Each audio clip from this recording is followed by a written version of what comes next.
A burglar was shot and killed on Constitution Boulevard Sunday on the Suncoast. SNN's Ben Blvd joins us live in the newsroom with the latest on this case. Good evening, Ben.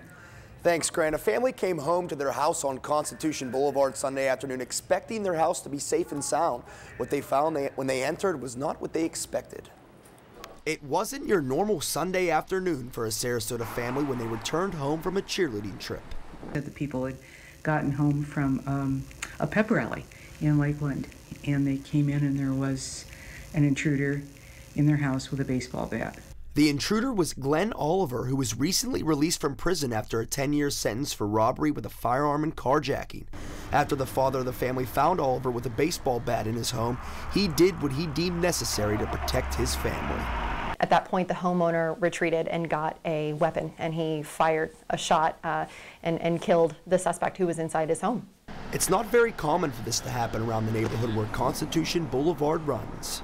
All of the neighbors that I talked to, you know, were saying, yeah, it's so quiet here and all, and so it is a bit of a shock. The investigation is still ongoing, though it seems pretty clear what had happened. In this case, it seems pretty cut and dry. You know, the homeowner walked in, he felt threatened, and he shot the suspect in self-defense, and he's allowed to do so with protection from the law because, of course, he is in his own home. It's his own property, and he felt threatened, so he had to make the decision. The detectives do seem confident they have it right.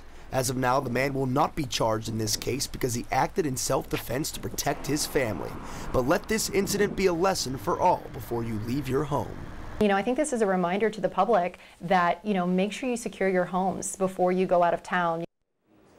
And going off what Caitlin said, another thing to keep in mind is social media posts. Be careful when you post on your Facebook or Twitter where you are or if you're away from your home for a substantial amount of time. It's an easy way for robbers to know you're not home when you're pretty much saying you aren't. Grant?